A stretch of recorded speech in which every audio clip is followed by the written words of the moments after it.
사랑의 주님, 어버이 주일을 저희에게 주심을 감사를 드립니다. 이 시간 모두가 감사의 예배를 드리기 원하오니 기쁘게 받아 주시옵소서. 저희에게 복된 가정을 주신 주님, 그러나 저희는 부모와 자녀로서의 책임을 다하지 못하고 있음을 고백합니다. 주님 앞에서 언제나 부끄러운 죄인들입니다. 늘 내 이익과 안위를 위하여 고집을 부립니다. 땀 흘리기는 수고도 싫어합니다. 주님이 주시는 깊은 사랑을 외면할 때가 많습니다. 용서하여 주시옵소서. 인자와 자비가 풍성하신 주님, 자녀들을 위해 평생을 희생하시고 수고하신 부모님들께 위로와 평안을 주시옵소서.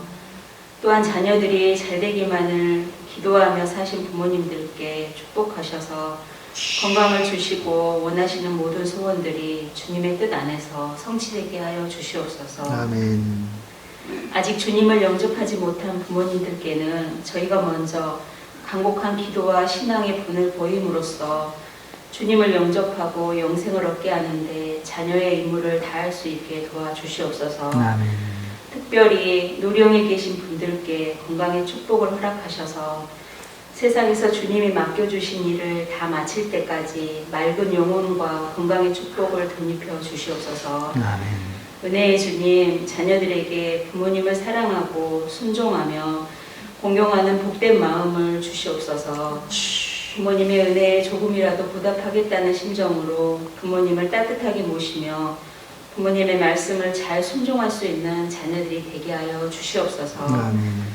주님의 몸된 교회도 부모 공경의 본을 보여 이 사회의 썩어짐을 막고 주님의 사랑의 빛을 펼치는 교회가 되게 하여 주시옵소서. 아멘. 이 시간 어버이 주일을 맞이하여 주님의 크신 은총을 베풀어 주시기를 간절히 바라오며 말씀을 전하시는 목사님은 성령의 능력으로 붙드실 것을 믿사옵고 효의 근원이 되시는 예수 그리스도의 이름으로 기도드립니다. 아멘. 아멘. 내가 비웃는 것은 이 사람들만 위함이 아니요 또 그들의 말로 말미암아 나를 믿는 사람들도 위함이니 아버지여, 아버지께서 내 안에 내가 아버지 안에 있는 것 같이 그들도 다 하나가 되어 우리 안에 있게 하사 세상으로 아버지께서 나를 보내신 것을 믿게 하옵소서. 내게 주신 영광을 내가 그들에게 주었사오니 이는 우리가 하나가 된 것 같이 그들도 하나가 되게 하려 함이니이다. 아멘.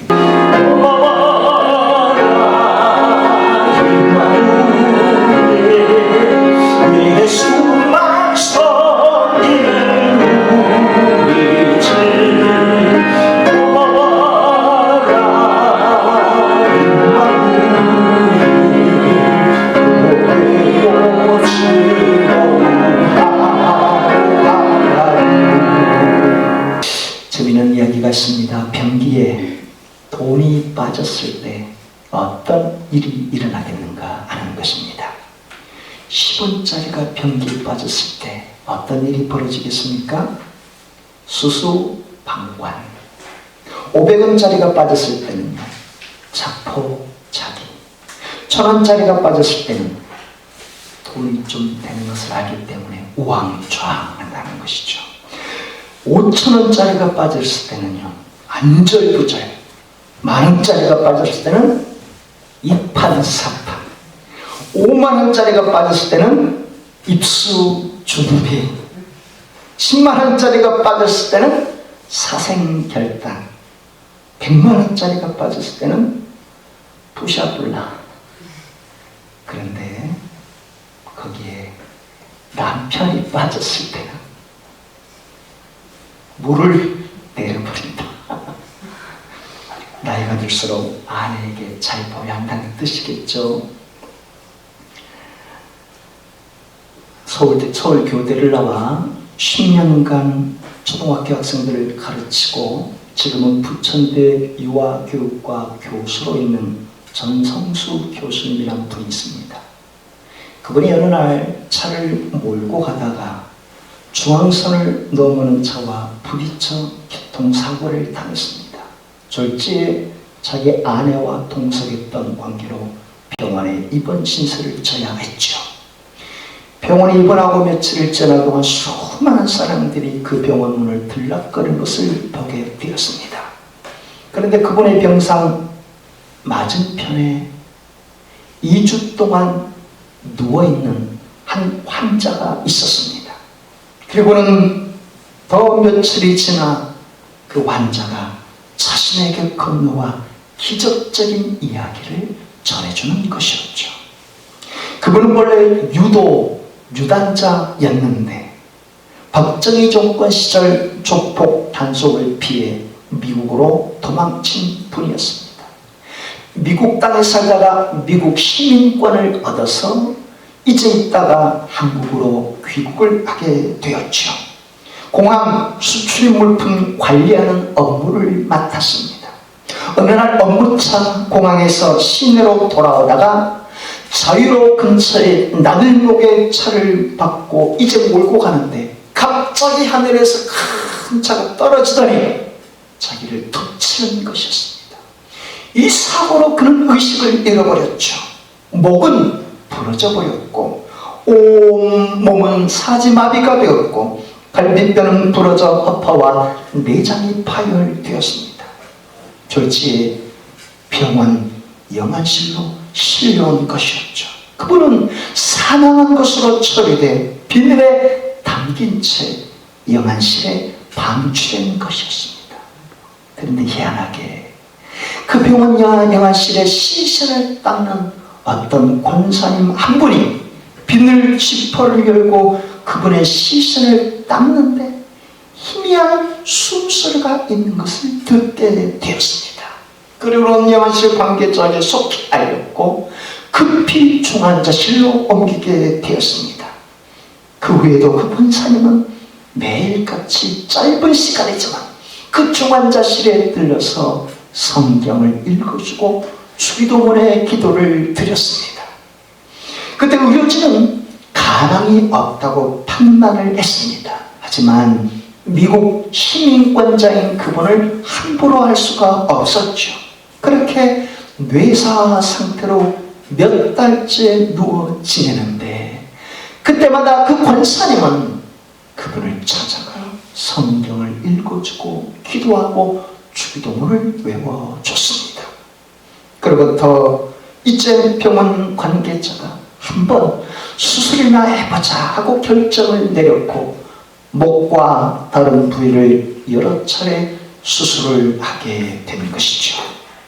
물론 의식은 서서히 돌아오게 됐는데 의식이 돌아온 치더라도 손과 발목과 다른 사지를 움직일 수는 없었습니다.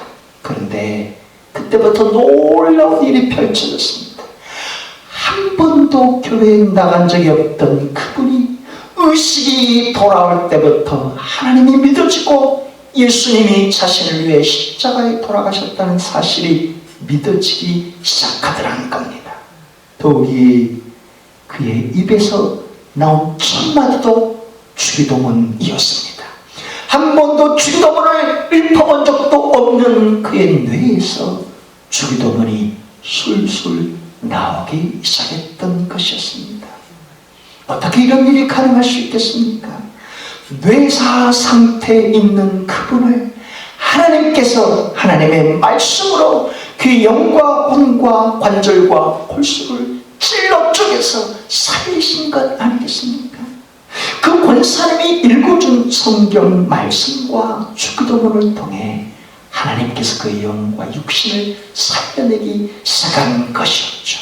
그래서 성경은 이렇게 우리에게 말씀해 주죠. 하나님의 말씀은 살아있고 운동력이 있어 좌우에 낯선 어떤 것보다도 예리하여 혼과 영과 관절과 골수를 찔러 쪼개기까지 하며 마음의 생각과 뜻을 판단하신다라고 말합니다. 히브리서 4장 12절의 말씀이죠. 하나님의 말씀은 그렇게 죽어가는 뇌사 상태에 빠져있는 영혼도 그리고 육신도 그의 골수도 뼈도 모든 살갗도 다시금 살아나게 하시는 능력의 말씀이라는 사실입니다. 오늘 저와 여러분들도 영적인 매너리즘에 빠져 하나님을 만나는 감각이 사라졌다 할지라도 성령의 임하기만 하면 우리의 영혼과 골수와 심령을 다시금 되살리는 아버지 하나님의 능력의 말씀인 줄 믿습니다. 그런데 하나님의 말씀은 죽어가는 영혼, 뇌사 상태에 빠지는 그 육신만 살리신 분이 아니라 한 영혼과 그의 자손과 후손과 가문까지도 놀랍게 복을 열어주시는 아버지 말씀이라는 사실입니다. 미국 프린스턴 대학 총장을 지냈고 영적 대의 각성에 가장 영향력을 끼친 한 분을 들라면 조나단 에드워즈 분입니다. 조나단 에드워즈 그분이 자기 아내와 함께 자녀들을 데리고 예배를 드리며 살았는데 그 자녀들을 하나님의 말씀에 순종하도록 이끄는 삶을 살았죠. 그런데 조나단 에드워즈를 연구한 어떤 분이 그의 자손들을 쭉 추적해 봤습니다. 그랬더니 그의 직계 후손이 873명이나 되었죠. 그 중에 대학 총장을 지낸 사람이, 민준호 화장실 갔다 빨리 오기를 바랍니다. 대학 총장을 지낸 사람이 12명, 교수가 65명, 의사가 60명, 성직자가 100명, 군인이 75명, 조술가 85명, 변호사 100명, 판사 30명, 공무원 80명, 하원 의원 8명, 상원 의원 2명, 미국 부통령 1명이 나왔습니다. 그리고 250명은 평범한 신앙으로 살았던 후손들이죠. 그런데 조나단 에드워즈와 함께 어린 시절에 교회에 다녔던 아이가 있습니다. 맥스 듀크라는 어린이였죠. 이 친구가 에드워즈와 함께 어렸을 때 교회에 다녔는데 청년기를 지나면서 방탕한 삶에 빠져들어 버렸습니다. 그리고는 믿지 않는 여인과 가정을 꾸리고 살아갔죠. 에드워즈를 연구했던 그 사람이 듀크의 가문과 후손도 연구에 추적해봤습니다. 그랬더니 그 후손은 1292명이나 되었죠. 그런데 그 가운데 유아기 때 사망한 아이들이 309명이 있었고, 직업이 거지인 자손은 310명, 불구자는 440명, 매춘부는 50명, 도둑은 60명, 살인자는 70명, 그리고 별 볼 일 없이 산 사람은 53명으로 된 것으로 조사했습니다. 이게 우리에게 무엇을 일깨워주는 것이겠습니까? 하나님의 말씀은 가정과 자녀들과 후손에게 지대한 영향력을 미친다는 사실 아니겠습니까?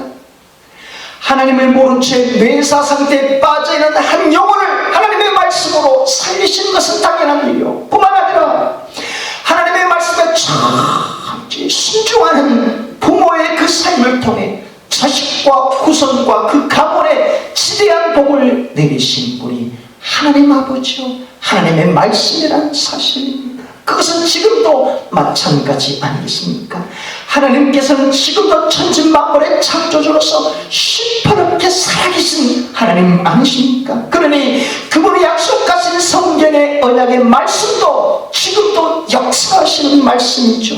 우리가 하나님의 말씀 앞에 내 삶의 형편을 따지지 않고 하나님의 말씀 앞에 전적으로 순종하여 살아갈 때 우리 영과 혼과 관절과 골수를 찔러 되살리는 아버지 하나님의 말씀이요, 우리의 자녀들도 우리의 후손들도 우리의 가문도 내가 내다볼 수 없는 가문까지도 하나님의 책임지고 역사하시고 복을 주시는 하나님의 언약의 말씀이라는 사실 말입니다.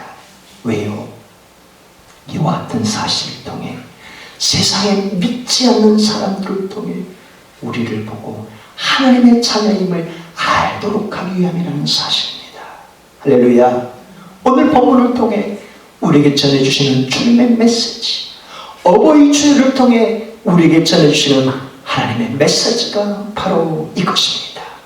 예수님께서 베드로와 요한과 야고보를 비롯한 12 제자를 데리시고 제자 훈련을 시켰죠. 특별히 따로 있는 곳에서 훈련을 시킨 게 아니라 예수님의 삶이 거울처럼 보여주는 제자 훈련이었습니다. 사람들과 어울려 사셨고 병든 자를 어루만져 주셨고 그리고 고통 속에 있는 자에게 위로를 보내신 주님이셨고 삭개오 같은 사람들 다 사회적인 냉대와 지탄의 대상이었던 삭개오의 집에 가서도 먹고 마신 예수님이여 너희도 나처럼 이렇게 살아야 한다 하는 것 말이죠. 부모의 삶을 통해 자식이 거울처럼 보는 것처럼 예수님은 평소 살아가신 삶 자체가 제자들의 거울이 되어주셨던 것이죠. 물론 예수님께서는 따로 시간을 내셨고 한적한 곳에 있으셨을 때에는 제자들에게 따로 천국 복음을 가르쳐 주셨습니다. 마치 밥상머리에 자식들에게 특별한 지침을 내려주고 가르쳐주던 부모의 가르침처럼 말이죠. 그런 예수님께서 이제 십자가의 죽음을 앞에 두고 더 나아가 부활 후 40일 후에 하늘로 승천하실 때를 바라보면서 다음 주가 주님의 승천 기념주일인데 그 승천할 때를 내다보시고서 제자들의 특별 교육을 시켰습니다. 예수님께서 마가의 다락방을 준비토록 하여 그곳에 제자를 불러 모신 것이었죠. 그때 예수님께서는 손수 제자들의 발을 배아에 닦아주시고 수건으로 닦아주셨습니다. 그로 인해 당신의 살과 피를 기념하는 성만찬을 나누셨죠. 그리고는 이제 제자들에게 특별한 지침을 내려주시는데 그것이 요한복음 13장에서 17장까지 나온 말씀입니다. 제자 강화의 시간, 제자 결의의 시간이 바로 그것이었습니다. 그때 주님께서 제자들에게 결의를 다닐 때 무엇을 강조하셨겠습니까? 얘들아, 내가 이제 아버지께 떠나갈 때가 가까이 다가왔다. 내가 가면 너희들도 나 있는 곳에 오도록 너희들의 처소를 예비할 것이다. 그러니 너희가 이 땅에 살면서 서로 사랑하여 너희가 내 제자인 것을 세상 사람들이 알도록 했으면 좋겠구나. 물론 너희가 내 제자답게 살 때 마귀의 영에 이끌린 세상 사람들이 너희를 미워하고 핍박할 수도 있어. 심지어 너희를 박해하여 죽이려 드는 자들도 있을 거야. 그러나 너희들은 내 제자답게 누구든지 사랑하며 살았으면 좋겠구나 라고 말했죠. 물론 주님의 제자답게 끝까지 사랑의 삶을 살게 한 쉬운 일이 아니죠. 그것은 제자들의 의지나 결단만으로 가능한 게 아니기 때문이죠. 그래서 예수님은 나는 포도나무요 너희는 가지니 너희가 내 안에 있어야 한다 라는 말씀도 해주셨습니다. 하지만 제자들이 연약하다는 것을 아신 주님께서는 보혜사 성령을 너에게 보내시도록 아버지께 간구하겠다라고 하셨죠. 보혜사 성령이 오면 너희들에게 유익이 될 거야. 나는 이 땅에 육신의 몸을 지니고 있기 때문에 제약을 받지만 보혜사 성령님은 시공간을 초월해 역사하기 때문에 너희들과 늘 동행할 수 있는 분이야. 심지어 보혜사 성령님은 너희가 환난과 핍박 가운데서도 세상을 승리할 수 있도록 새 힘을 불어넣어줄 분이야 라고 말씀해 주셨습니다. 이것이 요한복음 13장부터 16장까지 나온 내용이요. 우리가 읽은 요한복음 17장에는 예수님께서 하나님 아버지께 드린 기도의 내용이 담겨 있다고 지난 시간에 말씀을 드렸죠. 그때 예수님께서 세 가지 기도를 드렸다고 말입니다. 먼저는 예수님이 당신에 대해 하나님 아버지께 기도를 드렸습니다.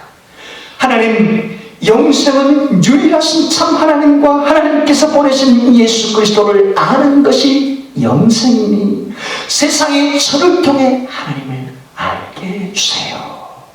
아버지께서 나를 보내신 것은 아버지를 영화롭게 하기 위함이니 그렇게 영화롭게 할 수 있도록 주님 저를 붙잡아 주세요. 마치 자신이 삶을 통해 부모가 영광을 받는 것처럼 말입니다. 그런 간구의 기도를 하나님 아버지께 드린 이후에 예수님께서는 곁에 있는 제자들을 위해 하나님께 중보의 기도를 드렸습니다. 아버지께서 나를 세상에 보내신 같이 나도 제자들을 세상에 보내려 합니다. 아버지께서 세상에서 나를 지켜주신 것처럼 저의 제자들을 아버지 하나님께서도 지켜주시기를 원합니다 라고 제자들을 향한 중보 기도를 드렸던 것이죠. 마치 자식이 장성하여 부모의 품을 떠날 때 저 자식을 하나님 아버지께 의탁하고 맡깁니다 라는 것처럼 말입니다. 그리고 오늘 읽은 본문은 세 번째로 예수님께서 하나님께 기도드린 내용입니다. 다시 한번 20절과 21절을 같이 읽겠습니다. 아멘. 내가 비 없는 것은 이 사람들만 위함이 아니요 또 그들의 말로 말미암아 나를 믿는 사람들도 위함이니 아버지께서 내 안에 내가 아버지 안에 있는 것 같이 그들도 다 하나가 되어 우리 안에 있게 하사 세상으로 아버지께서 나를 보내신 것을 믿게 하옵소서. 예수님께서 지금 하나님께 기도드리는 것은 비 없는 것은 누구를 위함이라고 합니까? 이 사람들, 마가의 다락방에 지금 갇히는 제자들을 위함이 아니라, 그들만 위한 기도가 아니라 제자들로 말미암아 주님을 믿게 될 사람들, 누군가의 손에 이끌려 누군가의 당부와 누군가의 권유로 주님 앞에 나와 전도함 받아서 나올 이 세상의 주님의 자녀가 될 사람들, 곧 우리 자신들을 위한 주님의 중보 기도인 것이죠. 과연 그때 예수님께서 무슨 중보의 기도를 드리셨습니까? 아버지께서 내 안에, 내가 아버지 안에 있는 것 같이 주님을 믿는 모든 사람들, 곧 우리 자신이 주님 안에, 제자들 안에 함께 있게 해달라고 기도를 드린 것이었습니다. 그를 통해 하나님께서 이 세상에 예수님을 보내신 것을 알도록 해달라고 일깨우는 기도였던 것이죠. 그래서 지난 시간에 우리가 강조점으로 살펴본 게 무엇이었습니까? 세 번이나 반복적으로 사용되는 단어죠. 안에, 헬라어로 en, 영어로 in by with, 주님 안에, 내 안에, 너희가 내 안에, 내가 너희 안에, 우리 안에 세 번씩이나 반복되고 있습니다. 요한복음 15장 5절에서도 이 안에라는 말이 사용되었는데, 나는 포도나무에 너희는 가지니 그가 내 안에, 내가 그 안에 거하는 사람이 열매를 맺나니 나를 떠나서는 너희가 아무것도 할 수 없습니다. 맥스 두큐라는 그 어린아이가 어렸을 때는 하나님을 믿는 주일학교를 다녔지만, 맥스 두큐라는 그 어린아이가 하나님의 법을 떠나버렸을 때는 방탕하게 그저없는 삶에 인생을 흥청망청 살 뿐만 아니라 그의 자녀과 후손이 정말로 세상에 불안나 같은 삶으로 끝나버리지 않았습니까? 그러나 주님 안에 일평생 힘들고 어려운 가운데서 주님 안에 거했던 조나단 에드워즈와 그의 가문과 자손들, 하나님께서 주님 안에 품어주시도록 역사하셔서 하나님이 원하시는 열매를 맺게 하셨다는 뜻입니다. 그러니 너희가 내 안에, 내가 너희 안에 거하도록, 우리와 함께 안에 거하도록 가라. 이 말씀이 얼마나 소중한 말씀인지 알 수 있죠. 왜요? 요한복음 14장 10절에 예수님이 이렇게 말씀하셨습니다. 내가 아버지 안에 거하고 아버지는 내 안에 계시는 것을 내가 믿지 아니하느냐. 내가 너에게 이르는 말은 수술하는 것이 아니라 아버지께서 내 안에 계셔서 그의 일을 하는 것이니라. 왜 예수님께서 제자들에게 오늘 우리에게 너희가 내 안에 거야, 그리고 너희가 내 안에 거하도록 해라, 왜 강조하는 것인지 알 수 있죠. 예수님께서 먼저 그 본을 보여주시니까 알기라는 겁니다. 예수님께서 이 세상에 태어나실 때부터, 그리고 공생의 사역을 하실 때 3년 동안 예수님은 다 당신 자유로 행하신 일이 없다는 것입니다. 늘 하나님 아버지의 뜻을 쫓아 하나님의 원하시는 길을 걸어갔고 하나님이 원하시는 사람을 만났고 하나님이 원하시는 사람을 고치고 치유하고 그들에게 천국 복음을 일깨워 주신 것, 자기 멋대로 사신 삶이 아니라 하나님 안에 거하는 삶을 사셨기에 그 삶을 쫓아 이 땅에 펼쳐 나가셨다는 겁니다. 그것처럼 너희도 내 안에 거하여